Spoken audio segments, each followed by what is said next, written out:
उत्तर प्रदेश के एक छोटे से गांव भैरवपुर के पास एक घनी और डरावनी पहाड़ी थी, जिसे लोग काली पहाड़ी कहते थे।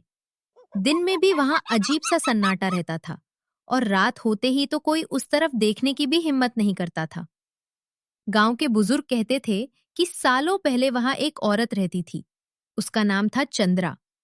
वो बहुत सुंदर थी, लेकिन उसके साथ गांव वालों ने बहुत बुरा व्यवहार किया। किसी झूठे इल्जाम में उसे गांव से निकाल दिया गया। वो अकेली उसी पहाड़ी पर रहने लगी और एक दिन अचानक गायब हो गई। उसके बाद से अजीब घटनाएं शुरू हो गईं। एक रात गांव का एक आदमी रामू अपनी भैंस ढूंढने पहाड़ी के पास गया। देर रात तक वह वापस नहीं लौटा। अगली सुबह उसकी चप्पलें पहाड़ी के रास्ते में मिली, लेकिन रामू कहीं नहीं था। लोगों ने सोचा शायद वह जंगल में भटक गया होगा, लेकिन कुछ दिनों बाद फिर वही हुआ। इस बार शंभू काका भी गायब हो गए। रात के समय कई लोगों ने एक अजीब सी हंसी सुनी, धीमी, ठंडी और डराने वाली।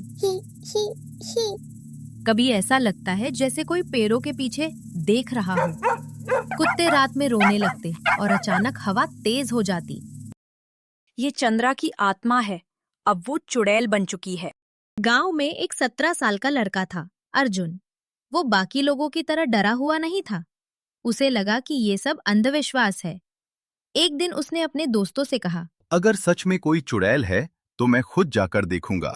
उसके दोस्त डर गए, लेकिन अर्जुन ने ठान लिया। रात के 12 बजे अर्जुन एक टॉर्च और एक डंडा लेकर काली पहाड़ी की ओर निकल पड़ा। जैसे जैसे वह आगे बढ़ा, उसे अजीब सी ठंड महसूस होने लगी। पेड़ हिल रहे थे, लेकिन हवा नहीं चल रही थी। अचानक वही हंसी। अर्जुन का दिल जोर से धड़कने लगा, लेकिन उसने हिम्मत नहीं हारी। कौन है? उसने जोर से पूछा।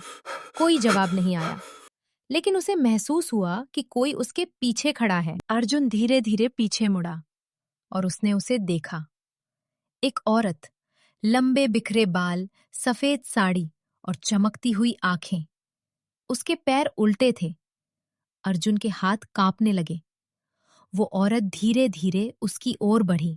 तो यहाँ क्यों आया है? उसकी आवाज बहुत डरावनी थी। अर्जुन डर गया, लेकिन उसने जवाब दिया, मैं जानना चाहता हूँ कि तुम कौन हो और लोगों को क्यों गायब कर रही हो। वो रहस्यमयी औरत अचानक रुक गई। उसकी आंखों में गुस्सा कम हो गया और दर्द दिखने लगा। उन्होंने मुझे धोखा दिया, मुझे झूठा कहा, मुझे अकेला छोड़ दिया। वो चंद्रा ही थी। मैंने किसी को नहीं मारा, लेकिन जो भी यहाँ आता है वो डर के मारे भागता है और जंगल में खो जाता है। अर्जुन हैरान रह गया। तो लोग खुद ही गायब हो रहे हैं? चंद्रा बोली, हाँ, मैं बस उन्हें डराती हूँ ताकि कोई यहाँ ना आए। अर्जुन को समझ आ गया कि असली समस्या क्या है। गांव वालों ने चंद्रा के साथ अन्याय किया था और अब उसका दर्द ही डर बन गया था। अर्जुन ने कहा, अगर मैं गांव वालों को सच्चाई बता दूं तो क्या तुम यहाँ से चली जाओगी? चंद्रा ने धीरे से कहा, अगर कोई मुझे समझे तो शायद मैं इस जगह से मुक्त हो जाऊं। अगली सुबह अर्जुन गांव लौटा। सब लोग उसे देखकर हैरान थे।